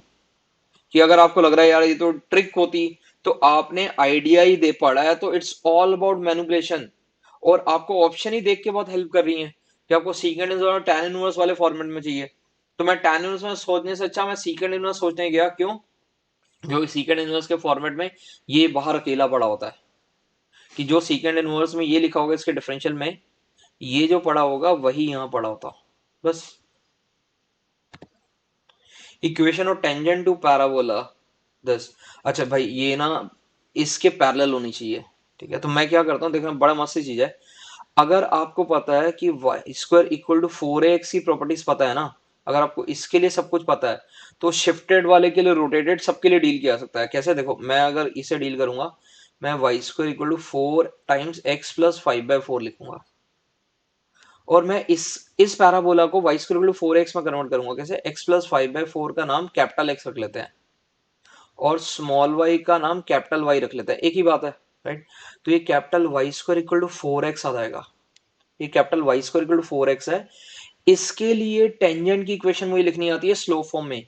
वो क्या होती है? Capital y equal to, capital system के अंदर में हर चीज कैपिटल लिख लो, एम एक्स आ जाएगा प्लस ये यहाँ पे इस सिस्टम के लिए y equal to M x plus a by m होता, और a आपके पास 4 × 1 लिखा हुआ तो यहाँ पे a 1 है, 1/m लिखा होता। और प्लीज नोट, दुनिया में जिस जिस क्वांटिटी को x और y ने बनाया वो सारे बदलते हैं। मैंने दो रूल्स भी लिख के दिए थे आपको, कैपिटल वाई कैपिटल एक्स लेते हुए दोनों परपेंडिकुलर होने चाहिए भाई। ये y ये वाला और x प्लस 5/4 आपने से शिफ्ट किया है, आपने पैराबोला को 5/4 यूनिट लेफ्ट शिफ्ट किया है, उससे परपेंडिकुलरिटी अभी भी मेंटेन्ड है। तो ये y equal to M x plus A by m, और a अपना 1 है। कैपिटल y की जगह लिखो y, कैपिटल x की जगह x प्लस 5/4। अब कैपिटल M क्या होता है? टेंजेंट का स्लोप जो dy बाय dx होता है, d of y by d of x plus 5/4 which is dy by dx ही आ जाएगा, जिसे मैं m भी कह सकता हूँ छोटे सिस्टम में। तो यहाँ m होता प्लस 1/m आ जाता, तो ये y equal to M x plus 5/4m plus 1/m होता। इसमें देखो टेंजेंट की इक्वेशन कहा है कि टेंजेंट इसके पैरेलल होनी चाहिए थी, टेंजेंट इसके पैरेलल होनी चाहिए थी। तो पैरेलल है तो स्लोप कितना आना चाहिए? 2। तो ये स्लोप m2 होना चाहिए था। बस आ गया। तो y इक्वल टू 2x लिख दो प्लस 5/2 प्लस 1/2 आ जाएगा, तो y equal to 2x plus 3 बन रहा है। खत्म भाई, आ गई लाइन। तो अगर आपने ये नहीं देखा है तो वन ऑफ द वीडियो में मैंने ये भी दिखाया कि परपेंडिकुलर एक कंडीशन होगी और capital y capital x distances के लिए बात करते कि हम लोग रिलेटिव एक्सेस कैसे डील करते हैं। तो अगर आपने पहले कैपिटल एक्स कैपिटल वाई नहीं तो आपने शिफ्टिंग वगैरह पढ़ा हुआ है तो तब आपसे चीजें होती। अगर Y square equal to -4x भी होता है ना, तो मैं कैसे करता हूँ, मैं स्मॉल वाई की जगह कैपिटल वाई ले लेता हूँ और -x की जगह कैपिटल एक्स ले लेता हूँ, तो फिर से y square equal to 4x आ जाता है, राइट? और अगर मान लो आपको टेंजेंट की इक्वेशन लिखनी थी इस केस में, तो मैं लिखता हूँ capital y equal to M x plus A by m, और कैपिटल वाई मेरे पास क्या होता है? वाई ही है। कैपिटल एक्स की जगह मुझे -x लिखना है plus A by m. Capital m क्या है? D y by d x. Capital m मतलब छोटे सिस्टम में स्मॉल एम मान लेते हैं, तो ये डी वाई बना और डी ऑफ माइनस एक्स बन जाएगा, तो माइनस एम बन जाएगा भाई, तो Y equal to minus M into minus X plus A by minus M आ जाएगा, तो Y equal to M X minus A by M बन जाता, राइट। तो ये कैन बी डन में है भाई, आप कुछ और करते तो भी ये कर पाते। आप गंदा से गंदा सिर्फ यही कर पाओगे, इसका डिफरेंशियल ले लेना, d y by d x करके टेंजेंट की इक्वेशन लिख लेना, मतलब लेकिन ये तब भी हो सकता होगा। Area of the smaller part of the circle cut off by the line, तो सर्कल बना लेते हैं एक मिनट। ये रहा भाई अपना सर्कल, और ये कहा हुआ है इस सर्कल के अंदर में, अच्छा ये by the way root two है, ये माइनस रूट टू है, ये रूट टू है, ये रूट टू है, और सर्कल की रेडियस रूट टू है, सेंटर 0 0 था। X equal to one line है, ये रही x equal to one line जो इसे यहाँ काटती है, तो एक्स की वैल्यू वन डालना जरा, वाई की वैल्यू प्लस माइनस वन आ जाएगी, मतलब ये 1 1 है और ये 1 माइनस 1 है। Area of smaller part of the circle cut by this, तो ये एरिया चाहिए भाई, ये एरिया चाहिए, तो बड़ा आसान है, कैसे, देखो ये सेक्टर का एरिया निकालो, सेक्टर के एरिया में से ट्राइंगल का एरिया सब्ट्रैक्ट कर देना, ये सेक्टर कितना होगा भाई, देखो इस लाइन का स्लोप कितना है 1, इस लाइन का स्लोप कितना है -1, मतलब ये दोनों लाइंस परपेंडिकुलर होंगी, ये 90 डिग्री होगा। सर्कल के सेक्टर के अंदर में अगर थीटा आपने रेडियंस में डाला हो, तो ये area theta r square by two होता है, अगर ये आर हो तो ये area theta r square by two होता है, तो थीटा क्या अपना पाई बाई टू, आर कितना है √2, तो √2 का स्क्वायर बाई टू, ये सेक्टर का एरिया, माइनस ट्राइंगल का एरिया, माइनस ट्राइंगल ये राइट एंगल ट्राइंगल है, तो हाफ इंटू √2 इंटू √2, राइट, तो कितना बन गया पाई बाई टू -1 आ गया, खत्म। बड़ा सिंपल सा क्वेश्चन था, ये तो हो गया। तो ये क्वेश्चन हो जाना चाहिए था भाई, ये मस्ट डू में ये हो जाना चाहिए था, इसमें कोई पेन नहीं आ सकता, राइट। ये डिफरेंशियल इक्वेशन का क्वेश्चन है, ऑर्डर और डिग्री बताना है, तो ऑर्डर तो पक्का टू होगा, दो आर्बिट्री कांस्टेंट है भाई बोला हुआ है, तो ऑर्डर तो टू ही होगा, लेकिन प्रॉब्लम ये है कि यहाँ पे भी टू लिखा है और यहाँ पे भी टू लिखा है, तो ऑप्शन में ऑर्डर टू है, राइट, तो डिग्री निकालनी पड़ेगी, तो डिग्री निकालने के लिए, अच्छा प्लीज याद होना चाहिए मैंने ऑर्डर टू कैसे लिखा है, ऑर्डर ऑफ डिफरेंशियल इक्वेशन क्या होता है, number of arbitrary constant in solution of differential equation, ये होता है भाई, ठीक है। तो यहाँ पे अपने पास A X square plus B Y square equal to two given है, मुझे ए और बी को एलिमिनेट करना है, यहाँ पे डिग्री निकालने के लिए मुझे ए और बी को एलिमिनेट करना पड़ेगा, डिफरेंशियल इक्वेशन बनानी पड़ेगी, तो कैसे बनाएंगे भाई, इसे डिफरेंशिएट करो, 2ax plus 2by y dash equal to 0, please note y dash का मतलब है dy बाई डी एक्स कहना, वाई डबल डैश का मतलब होगा सेकंड डिफरेंशियल करना, and so on and so on. तो यहाँ पे इसे फिर से डिफरेंशिएट कर लेते, टू हटा लेते हैं पहले, फिर से डिफरेंशिएट कर लेते हैं, ये a रह जाएगा प्लस बी टाइम्स यहाँ क्या आएगा y dash into y dash, product rule लगा रहे हैं तो वाई डैश का स्क्वायर आ जाएगा plus y into y double dash equal to 0 आ जाएगा, तो a बाई बी या माइनस ए बाई बी कितना आ गया वाई डैश का square plus Y Y double dash, और यहां से माइनस ए बाई बी कितना आया वाई इंटू वाई डैश, तो y y dash equal to Y dash का square plus Y Y double dash आ गया भाई। तो ऑर्डर भी यहां से भी पता लग सकता है, ऑर्डर टू है, लेकिन ऑर्डर निकालने के लिए करने की जरूरत नहीं थी, लेकिन जो हाईएस्ट डेरिवेटिव टर्म है जिसे ऑर्डर कहते हैं उसकी पावर क्या है 1, तो डिग्री क्या आ गई 1, ये रहा भाई आंसर। डिग्री का मतलब क्या होता था, जो हाईएस्ट डेरिवेटिव टर्म है उसकी पावर देखनी है, प्रोवाइडेड आपके पास में डेरिवेटिव ने पॉलीनोमियल बना लिया हो, डेरिवेटिव नीचे नहीं होने चाहिए, डेरिवेटिव किसी फंक्शन में नहीं होने चाहिए, डेरिवेटिव की फ्रैक्शनल पावर नहीं होनी चाहिए जो आपने पहले पढ़ा हो, तो ये इजी क्वेश्चन होना चाहिए, ये सबसे हो जाता है भाई, मस्ट डू है ये हो जाना चाहिए था क्वेश्चन, राइट। अगला देखते हैं, ओके लुक्स इंटरेस्टिंग, बहुत सारे वेक्टर्स गिवन है, तो देखते हैं। देखो ये ना वेक्टर ट्रिपल प्रोडक्ट ही है, चाहे चार लिखे हुए तब भी आप वेक्टर ट्रिपल प्रोडक्ट डील कर सकते हो, तो मैं कैसे करता हूँ देखो, अगर आपके पास P cross Q cross R लिखा होता है तो मैं इस वेक्टर को आइसोलेटेड बोलता हूँ, ये वेक्टर इन ब्रैकेट है ऑब्वियसली, तो मैं इसे वेक्टर इन ब्रैकेट कहता हूँ। तो P पहले दूर वाले पे अटैक करता है, तो P डॉट R हो जाता है, और वेक्टर Q बच जाता है, तो ऐसे लिख देते हैं माइनस P डॉट Q होता है और फिर R आ जाता है। मतलब आइसोलेटेड हमेशा डॉट प्रोडक्ट में पार्टिसिपेट करता है, पहले फार्देस्ट वाले के साथ फिर नियरेस्ट वाले के साथ, तो ये लिख सकते हैं। अब मैं अगर इसे आइसोलेटेड मान लू ना, इसे आइसोलेट मान लू, तो कितना बनेगा, ABD और C वेक्टर बचा, माइनस A क्रॉस B का D से डॉट करने पे स्केलर ट्रिपल प्रोडक्ट बनता है ना, जो लिख दिया, और ABC A क्रॉस B का C से डॉट, ABC STP बन जाएगा स्केलर ट्रिपल प्रोडक्ट, और वेक्टर कौन सा बचा, D। अच्छा भाई, ये कह रहा है ABC कोप्लानर वेक्टर्स है, ABC यूनिट वेक्टर ना, कोप्लानर है, तो कोप्लानर वेक्टर्स के लिए तो उनका STP 0 होता है। तो जो लेफ्ट हैंड साइड आपके पास इतनी बड़ी गिवन थी, उसका सिंपली मतलब है ABD का STP C इक्वल टू 3/26। तो ये लिख लेता हूँ 1/26 बाहर निकाल लेता हूँ, ये 3i cap minus 4j cap plus 12k cap लिखा हुआ है, ये अपने पास लिखा है, मैं 26 एलसीएम निकाल लिया बाहर। ठीक है, अब मुझे ए बी डी निकालूंगा तभी तो सी निकलेगा। अच्छा, ए बी डी क्या है, यहाँ साइड पे लिख लेते हैं पहले। ए बी डी का मतलब है ए क्रॉस बी का डॉट विद डी। ठीक है, ये क्या कह रहा है, ए बी सी एक प्लेन में थे, तो ए बी सी मान लो कैसे भी तीन वेक्टर है, ए बी सी एक प्लेन में है। ठीक है, और डी वेक्टर कैसा है, डी वेक्टर इनके यूनिट वेक्टर है जो इन तीनों के परपेंडिकुलर है, unit vector is perpendicular to them, तो ये डी वेक्टर ऐसा होगा जो इस प्लेन के परपेंडिकुलर चला जाएगा। तो इसका मतलब क्या हुआ, ए क्रॉस बी के कैसा होगा, कोलिनियर होगा ना, तो ए क्रॉस बी के कोलिनियर आ जाएगा वेक्टर। अब या तो वो सेम डायरेक्शन में होंगे या अपोजिट डायरेक्शन में होंगे, तो ये mod of a cross b mod of d, या तो कॉस के अंदर में 0 डालना होगा और 180 डिग्री डालना होगा, दोनों में से कोई एक आएगा, ये पता नहीं है, राइट। लेकिन क्या फर्क पड़ेगा, तो 1 आएगा या -1 आएगा, तो लिख लेते हैं ना, ए क्रॉस बी, ये 1 आया, मॉड डी क्योंकि यूनिट वेक्टर है, ये तो यहाँ +-1 लिख लेते हैं। अच्छा, mod of a cross b क्या होगा, mod a mod b sine theta.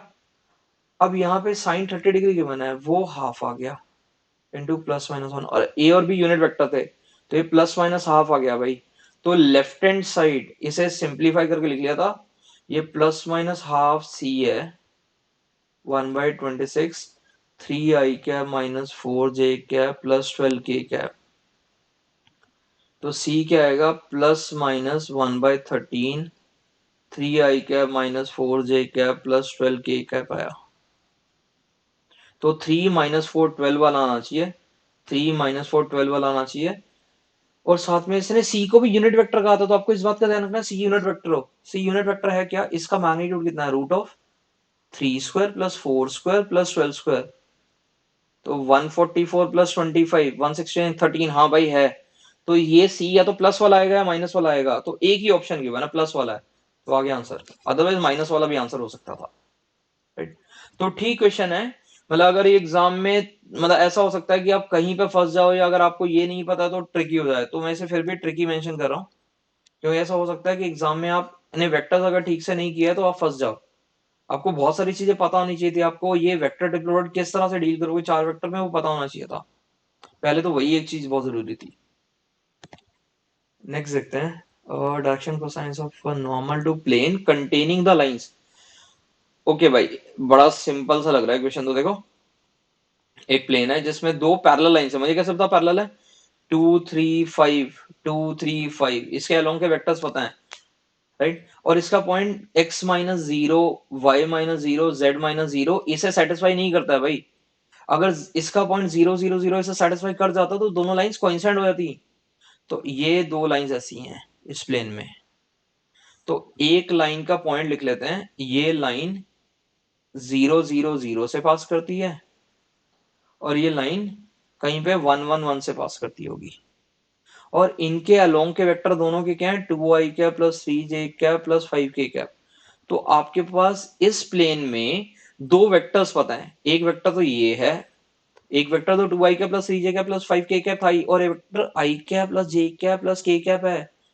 इनका जो डिफरेंस होता है वो भी तो एक वेक्टर होता है प्लेन में, और प्लेन का नॉर्मल क्या होता है, प्लेन के अंदर में दो वेक्टर्स मिल जाए, एक p मिल गया एक q मिल गया, उनका क्रॉस जोन सा होता है, प्लेन का परपेंडिकुलर होता है, खत्म हो गया भाई क्वेश्चन। तो आपको सिर्फ इनका क्रॉस करना है, आई जे के 1 1 1 2 3 5, तो ये नॉर्मल आता। तो आई कैप क्या आया, 5 - 8 2 आई कैप आ जाएगा। जे कैप के पास क्या आएगा, -3 जे कैप, और के कैप के पास ये।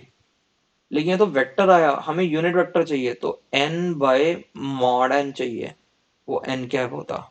अब ये प्लस माइनस में कुछ भी हो सकता है, 2 आई कैप -3 जे कैप प्लस के कैप बाय √14 आता। तो 2 - 3 1/√14 वाला हो, 2 - 3 और 1, ये आ गया भाई, बी आ गया। राइट, राइट, ये भी हो सकता था -2 +3 -1 वाला, वो भी हो सकता था, अपने पास है ही नहीं ऑप्शन में। राइट, तो सिंपल क्वेश्चन है, ये तो हो सकता था, ये तो मस्ट डू में है भाई। बस इतना है कि अगर आपने फिगर ही रियलाइज नहीं की तो तब नहीं होगा। आपको सिर्फ ये पता होना चाहिए, प्लेन का परपेंडिकुलर निकालने के लिए आपको प्लेन में 2 वेक्टर चाहिए, और 2 वेक्टर 2 पॉइंट से आ जाते हैं ना। आपको लाइन की इक्वेशन पता है, तो लाइन का एक पॉइंट पता है, एलोंग का वेक्टर पता है, लाइन का पॉइंट पता है, एलोंग का वेक्टर पता है। लेकिन ये दोनों एलोंग के वेक्टर अगर अलग अलग होते ना, तो इनका क्रॉस करने पे भी आया था। Right, okay, see the interesting part, ये आपके पास में याद करने के लिए बड़ा मस्त सा एक रिजल्ट हो सकता है, और मैं अपनी क्लास में ये कराना भी प्रेफर करता हूँ। और सिर्फ 3 × 3 के लिए नहीं, मैं n × n के लिए कराता हूँ। तो ये होता है x1 x2 x3, 1 + 1/x1 + 1/x2 + 1/x3। तो बड़ा प्यारा सा रिजल्ट है। तो हम लोग क्या करते हैं, इंपॉर्टेंट डिटरमिनेंट्स याद कर लेते हैं। तो बहुत सारे डिटरमिनेंट है जो हमने याद करके रखे हैं, ये सारे 1 नो, कि डायगोनल छोड़ के ना, डायगोनल छोड़ के बाकी सारी एलिमेंट 1 है।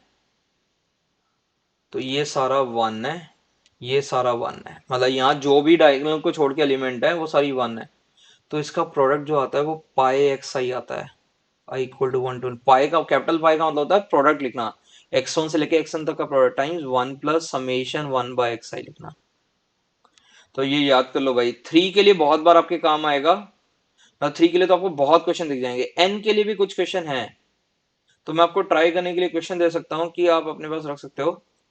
यहाँ पे x लिखा हुआ है, ये x लिखा हुआ है, सारे x हैं, और यहाँ पे उनके अलावा सारे 1 लिखे हुए हैं। तो आपको ये सिंप्लीफाई करना है, simplify this question is simplify this. तो बड़ा प्यारा सा एक्सरसाइज होगा अगर आप ट्राई करना चाहते हो। तो अगर आपको हिंट चाहिए, देखो यहाँ सारे 1 लिखे हैं, सारे 1 लिखे हैं, यहाँ पे आपको 1 + x1 चाहिए होता था, तो 1 + x - 1 कर देना। राइट, तो बड़ा प्यारा सा मस्त सा चीज बनेगा। ये x - 1 की पावर n बन जाएगा पहले 2 बार, ठीक है। और यहाँ पे 1 + 1/x - 1, 1/x - 1, तो ये, if I am not wrong, ये आ जाएगा यहाँ पे n + 1 - x आ जाएगा, x-1।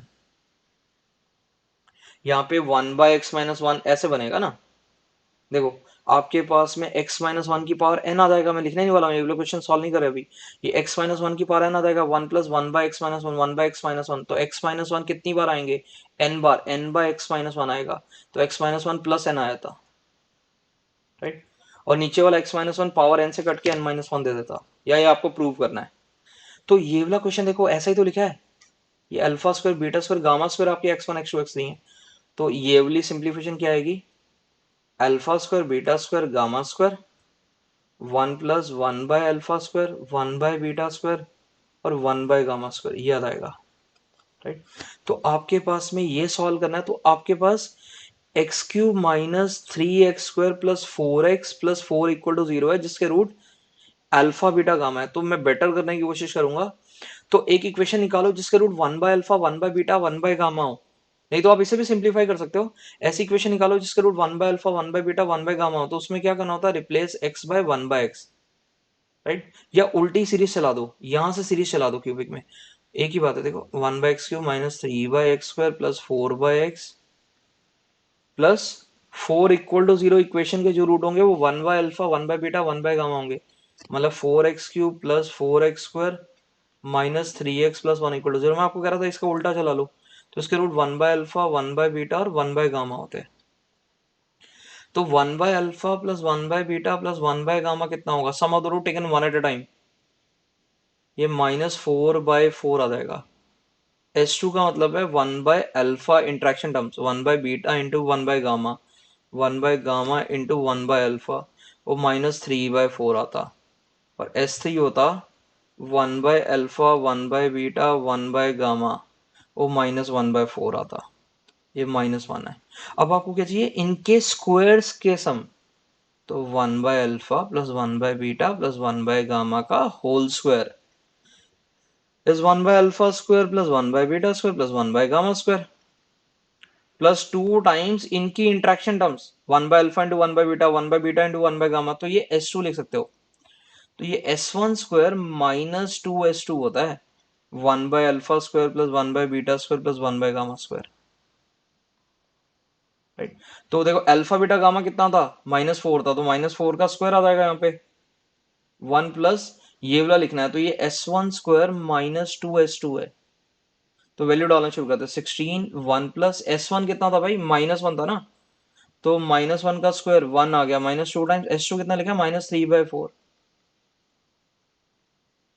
राइट। तो कितना आ गया भाई, 16, 2 प्लस 3/2, राइट, ये 4, 7, 56 आ गया। देखो मिला आंसर 56, हाँ ये रहा भाई। तो टाइम ही नहीं गया, बस सिर्फ आपको ये लिखने में कुछ एफर्ट गया हो तो गया हो, अदरवाइज आपका डिटरमिनेंट तो बहुत पहले सॉल्व हो चुका है, राइट। आप इसे ये भी कर सकते हो, इस पूरे डिटरमिनेंट को एक्सपैंड करने बैठो, वो एक्सपैंड करके it's not going to be of any help.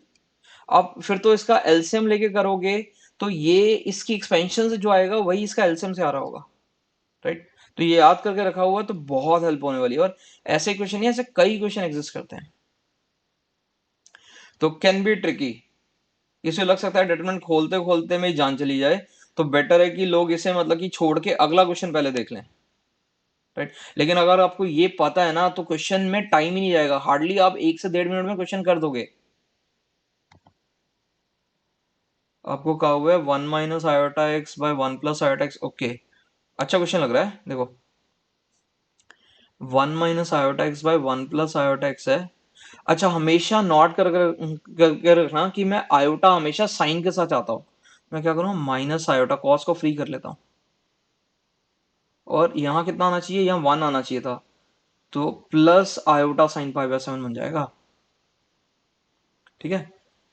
अब -i -i/π/2 होता था, और ये e/π/7 बन गया भाई, राइट। तो अपने पास क्या आ गया, ये 1 - i/x/1 + i/x, ये वाली क्वांटिटी क्या बन गई, e/π/7 - π/2 बन गया, विच इज नथिंग बट -5π/14 बन जाएगा। या 1 + i/x/1 - i/x उल्टा कर लो ना, तो e/5π/14 बन जाएगा बाय 1। अच्छा, आपको एक रिजल्ट याद रहे तो बड़ा अच्छा, e⁻⁻1/e⁻+1 आयोटा tan ऑफ θ/2 होता है। इसमें 3 हिस्से हैं याद करने के लिए, एक तो ये हिस्सा, एक ये हिस्सा, ये 2 आयोटा sin θ/2 e⁻θ/2 होता है। ये वाला हिस्सा जो होता है वो 2 cos θ/2 e⁻θ/2 होता है। ये याद कर लो, बार बार क्वेश्चंस में ऐसे क्वेश्चन आते हैं तो उनमें एक्सपैंड करने बैठोगे तो बहुत टाइम जाएगा। ये रट के रख लो, बहुत काम आती है भाई ये चीजें, तो ये याद करके ना, ये ज्ञान जमा करो मैं ऐड टू नॉलेज में। अब मैं इसी चीज को यहाँ एक्सप्लॉइट करने वाला हूँ, कैसे, हम लोग कॉम्पोनेंटो डिविडेंडो लगाएंगे। तो ये पहले e⁻5π/14 -1 किया, बाय e⁻5π/14 +1 किया, तो 1 + i/x में से ये सब्ट्रैक्ट करना है, तो ये 2 i/x आ जाएगा, और फिर आपको ऐड करना है, तो ये 2 आ जाएगा, ये गए कट, i/x कितना आ गया, आयोटा tan ऑफ 5π/28 आ गया, राइट।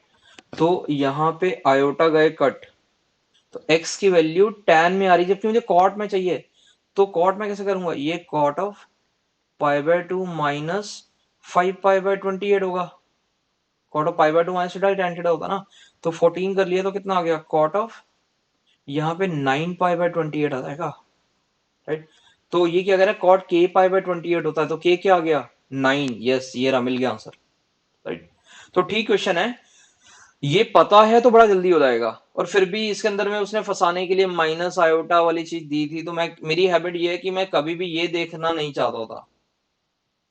नहीं तो आप एक्स निकालने के लिए पहले से कॉम्पोनेंटो डिविडेंडो कर दोगे तो बीच में कहीं ना कहीं ये वाली चीज आएगी।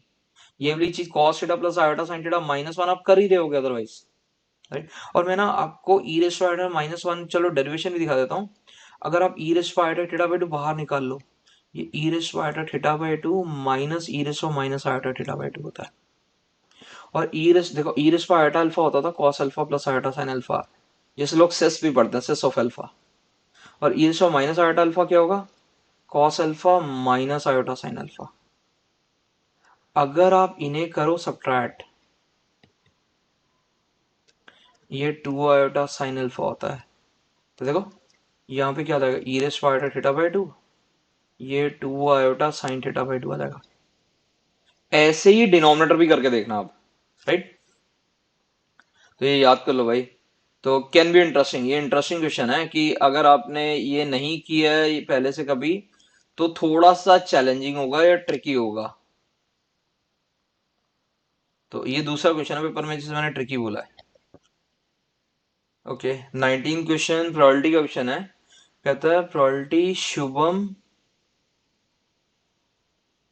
अटेंड्स मीटिंग, एनुअल मीट या मीट अटेंड करने जाता है, तो उसकी प्रोबेबिलिटी 75/100 है, मतलब 3/4 चांसेस हैं कि वो अटेंड करे। Shikha has a 90% chance if Shubham attends, तो probability Shikha attends given that Shubham attends,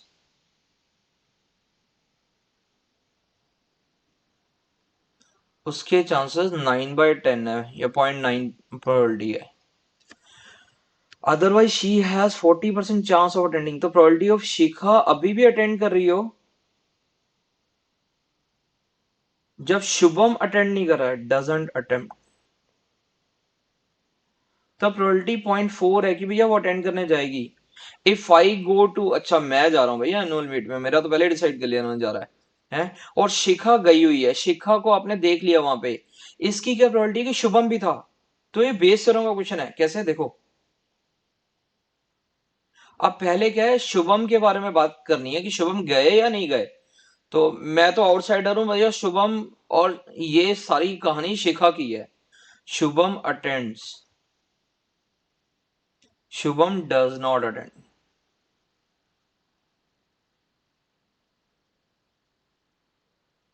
मैंने इन्हें तो चॉइस भी दी है, मतलब मुझे तो देखना है तो मुझे तो जाना ही पड़ेगा, ठीक है। और ये कह रहा है कि शिखा को आपने देखा, तो शिखा तो अटेंड कर रही है,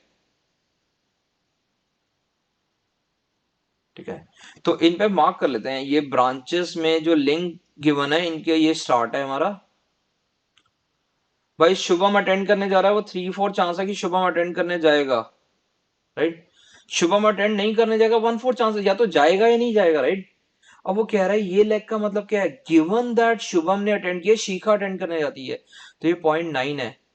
ये probability of Shikha attends given that probability of Shikha attends given that Shubham has attended the meeting, ये 0.9 है। और ये वाली रिंग, ये वाला विंग क्या है, 0.1 है, ये वाले लिंक का आंसर 0.1 है।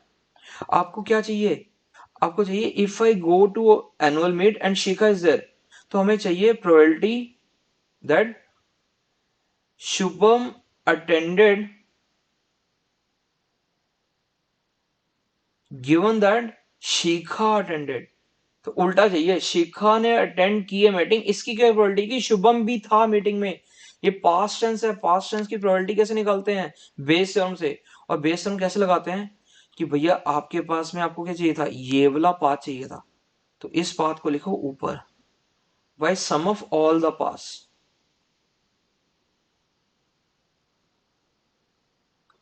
ये पॉइंट हट गए, 4 हट गए, तो ये 3 × 9/3 × 9 +1 आता, तो 27/30 कितना आ रहा है, 27/29 आ रहा है क्या। 1/4 कैंसिल कर लिया था, ये 3 था, ये 27/27 28 आ रहा है मेरे पास।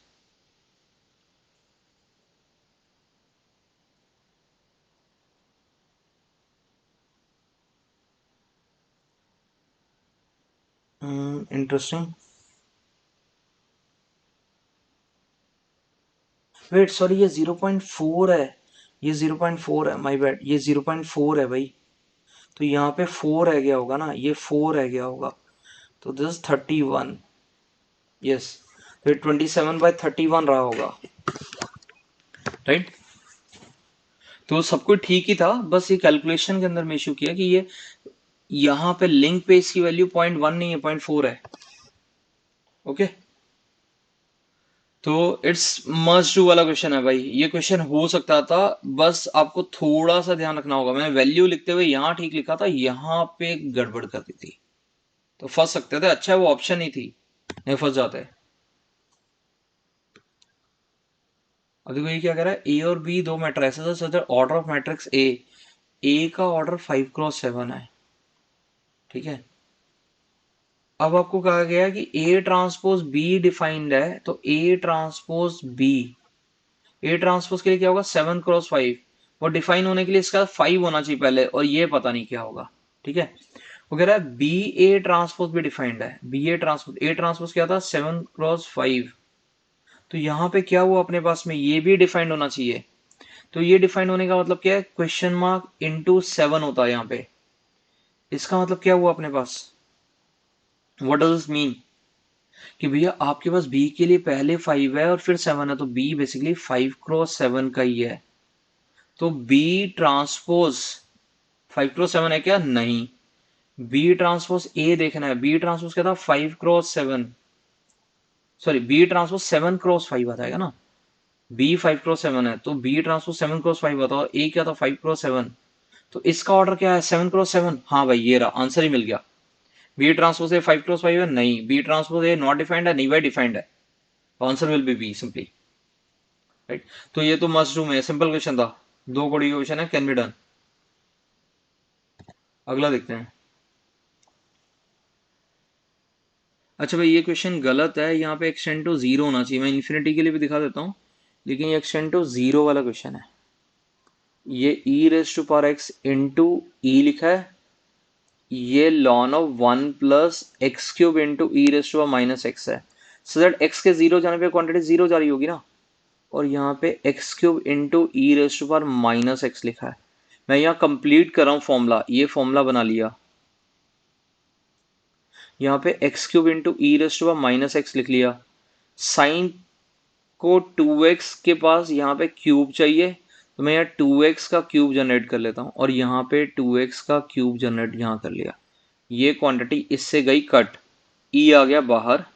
लिम of x tend to zero में ये 1 जा रहा है, formula ln of 1 + packet by packet 1 होता है इसका लिमिटिंग, अगर पैकेट 0 जा रहा हो। और ये भी 1 जा रहा है अगर x 0 जा रहा है तो, राइट। तो ये वाली क्वांटिटी क्या है, 1/8 आ रही है, ये टेंडिंग टू 1/8 होता ना, ये 1/8 आ जाता। अरे ये x³ कट रहे होंगे तो ये 1/8 जा रहा होगा, राइट। और ये 1 जा रहा होगा, तो आंसर क्या आ गया, e/8। e/8 का मतलब क्या होगा, उसने 2.7/8 निकालने के लिए कहा है, तो 0.339 आ गया भाई, राइट। तो अप्रोक्सीमेट वैल्यू 0.34 या जो भी आप बोलना चाहो, राइट। तो अगर x इन्फिनिटी जा रहा होगा, देखो x³ x के इन्फिनिटी जाने पे, ठीक है, ये भी इन्फिनिटी जा रहा होता है, ये भी इन्फिनिटी जा रहा होता है, तो आप लॉपिटल लगा लोगे इसके ऊपर में, lim of x tend to infinity के लिए आप इसे लिखोगे lim of x tend to infinity, ये 3x² / e⁻x आ जाएगा। अभी भी ये इन्फिनिटी बाई इन्फिनिटी है, फिर दोबारा से लॉपिटल लगा लोगे, ये 6x/e⁻x होगा। अभी भी approaching infinity by approaching infinity है, फिर से लगा लो, ये लॉपिटल लगाते जा रहे हैं, 6/e⁻x आया। और x की वैल्यू इन्फिनिटी जाने पे अब नीचे इन्फिनिटी जा रहा होगा, तो ये 0 जा रहा होगा। तो इसमें कोई टेंशन नहीं है भाई, ये 0 जा रहा होगा। तो अगर आप इसे लिखने जाओगे ना, लॉन ऑफ 1 + पैकेट बनाने जाओगे, तो ये पैकेट अभी भी 0 जा रहा है, आप यहाँ पे x³ इंटू e⁻x लिख दोगे, ये x³ इंटू e⁻x यहाँ लिख दोगे, ये e⁻x इंटू ई आता, ये से कट भी जाएगा, ये क्वांटिटी 1 जा रही होगी। आपके पास में साइन क्यूब 2x होगा, अगर x इन्फिनिटी जा रहा होगा ना, तो देखो ऊपर वाली क्वांटिटी कहाँ चली जाएगी, ये e है, ये इन्फिनिटी जा रहा होगा, ये 1 जा रहा होगा, लेकिन ये वाली क्वांटिटी कहाँ चली जाएगी, ऑसिलेट करेगी -1 से 1 में, राइट। ये approaching infinity by oscillating between -1 to 1 आ जाएगा। तो अपने पास उसकी डीलिंग नहीं है भाई। तो आई बिलीव कि भैया क्वेश्चन x टेंड टू 0 के लिए बनाया गया होता, क्योंकि आंसर तभी मैच कर रहा है भाई। तो ये वाला क्वेश्चन नहीं था, मतलब क्वेश्चन में x टेंड टू 0 होना चाहिए था, राइट। चलो अगला देखो। ये कह रहा है कि f ऑफ 3x जो सा है, अच्छा क्वेश्चन है भाई। f ऑफ 3x 2fx है, x बिलोंग्स टू रियल के लिए, और 0 से 1 fx का आंसर आपको 1 गिवन है, तो यहीं से शुरुआत करनी है, यही यूज करना है। तो मैं क्या करने वाला हूँ, देखो ये 3 बनाना है, तो ना लिमिट चेंज तभी होंगी जब मैं 0 से 1 के लिए 3 जनरेट करूंगा किस तरह से। तो fx की जगह f ऑफ 3x/2 कर लेता हूं। तो 0 से 1 f ऑफ 3x dx 2 बन गया भाई। तो मैं 3x को t ले लेता हूं एक बार, तो देखो 3 dx कितना आ जाएगा, dt, ठीक है ना। तो ये f ऑफ t बन गया, dx की जगह dt/3 लिखोगे, और लिमिट 0 से 3 बन जाएगी। ये इंटरेस्टिंग पार्ट है। ये आया। अभी देखो ये 0 से 3 एफ टी डी टी का आंसर 6 आ गया, जिसका मतलब है आपके पास 0 से 1 का तो आंसर पहले ही पता है, आपको 1 से 3 का चाहिए था, भाई खत्म हो गया क्वेश्चन। देखो 0 से 1 F T D T plus 1 से 3 एफ टी डी टी का इंटीग्रल 6 है, तो इसका आंसर 1 है। तो 1 से 3 एफ टी डी टी का आंसर क्या आएगा भाई, दिस आंसर विल बी 6 - 1, 5 आ गया भाई, खत्म। तो दिस आंसर इज 5, राइट। तो ये भी ट्रिकी है भाई, अगर आपने ये, आप टुवर्ड्स द एंड आ चुके हो ना, अगर आप मैथ सबसे लास्ट में जा रहे हो और ये टुवर्ड्स द एंड है, तो ये क्वेश्चन करना अपने आप में एग्जाम में ट्रिकी हो सकता है। तो क्वेश्चन बहुत मुश्किल नहीं है, लेकिन क्वेश्चन ट्रिकी है कि अगर आपने इससे शुरू किया और आपने ये डाल दिया, और आपने सोचा कि आपको फाइनली x चाहिए, तो 3x को t डालोगे, तभी ये लिमिट 0 से 3 जाएंगे। आइडिया सिर्फ लिमिट को चेंज करने का था, राइट। 23rd क्वेश्चन है, ये 3 7, देखो इसका डिफरेंस क्या है 4, इसका डिफरेंस क्या है 6, इसका डिफरेंस क्या है 8, इसका डिफरेंस क्या है 10। यहाँ पे कितना आ रहा है भाई, देखो ये अपने आप में एक लेवल 1 एजीपी है। Differences are forming a AP, difference of terms are in AP. तो आप रिलीजियस वे भी कर सकते हो, या आप ना ऐसे हिट एंड ट्रायल भी कर सकते हो, तो आप ऑब्जर्व करने के लिए। देखो 3 क्या होता है, 2 + 1, ये 6 + 1 है, ये 12 + 1 है, ये 20 + 1 है, ये 30 + 1। अब जहां भी खड़े हो रहे हो ना, पहली टर्म है, तो फर्स्ट टर्म के अंदर क्या रहा है, 1 × 2 + 1, ये 2 × 3 + 1। अब दूसरी जगह पे खड़े थे अगर सेकंड टर्म थी। थर्ड टर्म के लिए 3 × 4 + 1 आया था, फोर्थ टर्म के लिए 4 × 5 + 1 आया था। तो nth टर्म के लिए अगर ये nth टर्म होगी ना, आप यहाँ क्या होगा, n × n+1 + 1, खत्म हो गया भाई। तो t nth n × n+1 + 1 होगी। तो टी आरत क्या होगी, r × r+1 + 1 है। आपको सम निकालना है इसका, तो सम क्या होगा, r की वैल्यू 1 से n तक में r² + r+1। तो ये Sn है, तो Sn क्या आएगा, ∑r² + ∑r + ∑1। तो S ऑफ 50 का मतलब क्या होगा, 50 × 51, पहले 50 नेचुरल नंबर है स्क्वायर्स का सम, इंटू 101/6। इसका मतलब क्या होगा, 50 × 51/2 + 50 आ जाएगा, राइट। अब आपको इस S50 को निकालना है, S50 निकालना है, और इसे क्या करना है, 12500 से डिवाइड कर देना है। तो सिंप्लीफिकेशन करनी है भाई, तो ये 50 तो पूरा बाहर आ गया, 51 × 101/6 + 51/2 + 1/12500 आएगा।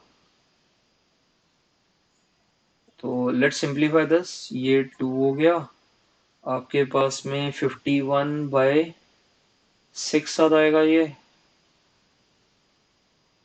101 + 3 बन जाएगा, +1/125 × 2 250 आ रहा है यहाँ पे। तो ये 104 बन गया। 104 का मतलब होगा 52, ये 6 कैंसिल करके 17, तो 17 इंटू 52 प्लस 1/250 बनेगा। जैसे 4 से मल्टीप्लाई कर लेता हूँ, लाइफ थोड़ी बेटर बन जाएगी, नीचे 1000 आ जाएगा ना। तो 52 इंटू 17 प्लस 1, तो ये क्वांटिटी कितनी बन गई?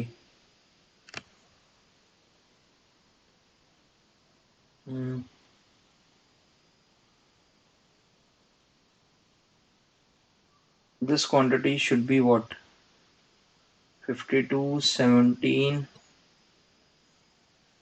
और 52, ये 884 बना प्लस 1 करना है 885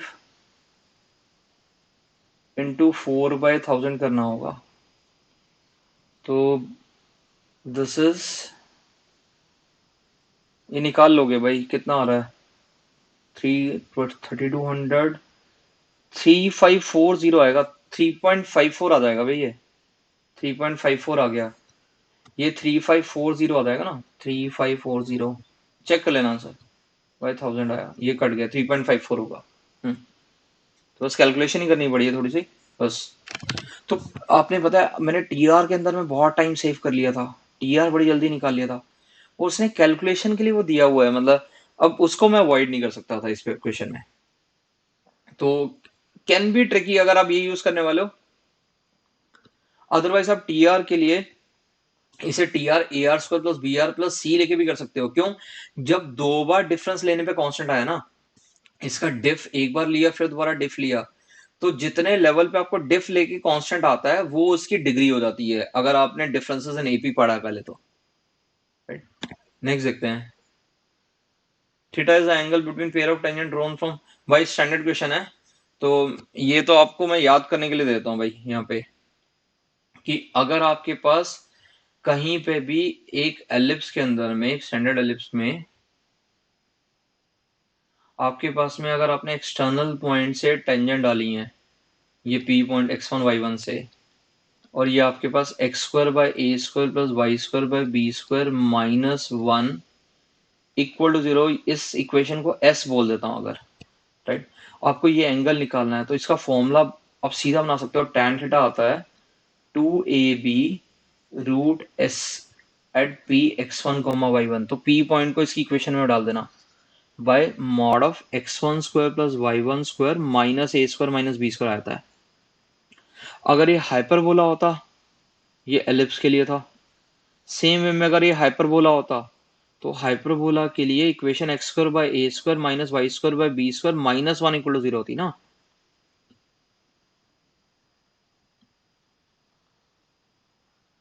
ये आपका s होता है हाइपरबोला का, तो उसका tan थीटा आता है सेम वे में 2ab√(-s1)। क्यों? बाहर वाले पॉइंट के लिए हाइपरबोला में पॉइंट डालने पे नेगेटिव आता है, तो रूट के अंदर में ये s डालोगे तो नेगेटिव नेगेटिव पॉजिटिव हो जाएगा, और वहां पे b² की जगह -b² से रिप्लेस भी करना होता था, ये आ जाता।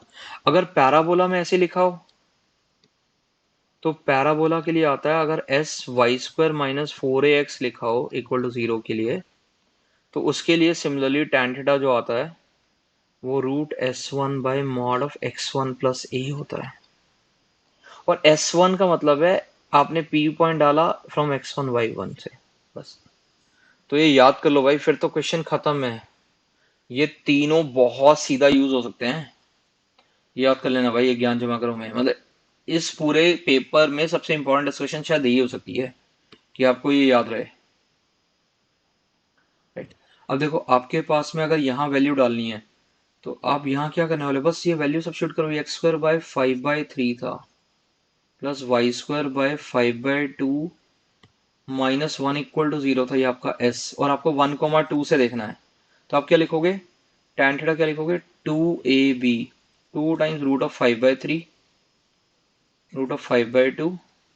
यहाँ पे इसकी इक्वेशन के अंदर में 1,2 डाल दो, तो 1 डालो, 1/5/3 4/5/2 -1 बाय 1 + 4 - 5/3 - 5/2। तो tan थीटा कितना आ गया भाई, 2 टाइम्स 5/√6, ये 3/5 बनेगा, राइट। ये 8/5 बनेगा, -1, ये √6/5 बन जाएगा। और यहाँ पे कितना बना, 5 - 5 टाइम्स 5/6, ये 5 ये कैंसिल कर लो, तो सब कैलकुलेशन ही हो रही है। तो 2/√6 बना, ये 11 -5 √6/√5 आया, और 1 - 5/6 आया, तो ये 1/6 आया, तो ये गए कट। तो 12/√5 आ रहा है अपने पास में, राइट। तो दिस आंसर विल बी 12/√5। तो tan स्क्वायर थीटा क्या रहेगा, 144/5 आ जाएगा, राइट। तो 28.8 आ जाएगा ना, बस खत्म हो गया। तो tan स्क्वायर थीटा का आंसर 28.8 आएगा। तो अगर आपको ये पता है तो सिर्फ वैल्यू डालने में ही जो टाइम गया है वही गया है, आपको सिर्फ रिजल्ट के अंदर वैल्यू डालनी थी। तो कैन बी डन, और ट्रिकी, ट्रिकी इसलिए बोल रहा हूँ, अगर आपको ये याद है फिर तो आपको कुछ नहीं करना पड़ा, बस वैल्यू डालनी है। तो ये ट्रिक यूज हो सकती थी। तो इस पेपर को बहुत ध्यान से देखना और ट्राई करना इसको डिराइव करने का। ये ऐड टू नॉलेज में लिख लो, ज्ञान जमा करो में। नेक्स्ट देखते हैं, स्टैट्स का क्वेश्चन है। जनरली स्टैट के क्वेश्चन आसान रहते हैं तो ये सॉल्व हो जाएंगे। तो मीन ऑफ 5 ऑब्जर्वेशन मतलब कि x i equal to 125/5 6 given है। और वेरिएंस का मतलब होता है expected value of x square minus e of x, मतलब मीन का square is variance of x होता था। तो समेशन एक्स आई, इसे एक्स बार भी कह सकते थे। समेशन एक्स आई कितना होगा, आई की वैल्यू 1 से 5 के लिए 30 आ जाएगा। तो ये समेशन एक्स आई का स्क्वायर आई इक्वल टू 125/5 लिखा हुआ है। एक्सपेक्टेड वैल्यू या मीन क्या था, 6, तो ये 6 का स्क्वायर आ जाएगा 36 इक्वल टू 6.8 गिवन है। तो समेशन क्या आ गया इसका, एक्स आई स्क्वायर क्या आ गया, 36 प्लस 6.8 इंटू 5, मतलब 42.8 इंटू 5 आ जाएगा। अब चाहिए क्या, if the number equal to mean is included in the set of observation. मतलब उसने क्या कहा है कि अब आपने 6 ऑब्जर्वेशन लिए हैं, 5 तो पुरानी वाली हैं और एक मीन भी डाल दिया है। तो वेरिएंस ऑफ 6 ऑब्जर्वेशन की है, तो आपको वेरिएंस निकालना है। तो वेरिएंस नया वाला न्यू विल भी क्या होगा, आई की वैल्यू 1 से 6 तक एक्स आई का स्क्वायर करना होगा बाय 6, राइट। माइनस क्या, नया वाला मीन, नया वाला मीन मतलब 5 एलिमेंट्स का सम प्लस एक्स बार पुराना वाला बाय 6 एलिमेंट्स थी उसका स्क्वायर आएगा। तो समेशन एक्स आई का स्क्वायर, आई की वैल्यू 1 से 6 तक। तो 5 क्या था, 5 का के लिए क्या लिखा था आपने, 36 प्लस 6.8 इंटू 5 लिखा था आपने पहले, राइट। और आपके पास में 6वीं ऑब्जर्वेशन भी है, तो इसे चाहिए देन द वैल्यू ऑफ ये चाहिए था, ठीक है। अब हम लोग क्या लिखने वाले हैं अपने पास में, ये आपके पास में 5 ऑब्जर्वेशन के लिए आया, और आपको एक एलिमेंट का स्क्वायर करना है। तो जो 6 था आपके पास में, पिछले वाले का मीन क्या था, 6 था, तो 6 का स्क्वायर अलग से लिखना है, बाय 6 आया, माइनस यहाँ कितना आएगा भाई, समेशन एक्स आई 30 प्लस 6/6 का होल स्क्वायर आ गया। तो ये 36 इंटू 5 प्लस 36 इंटू 1 प्लस 34/6 आया, खत्म हो गया भाई ये। माइनस ये 36/6, 6 आया, 6 का स्क्वायर 36 आया। मैंने देखो कैलकुलेशन करने का वो किया ही नहीं, 6/6, ये 34/6 माइनस 36, ये इससे कट गया, तो 34/6 आ गया। ये के था आपके पास में।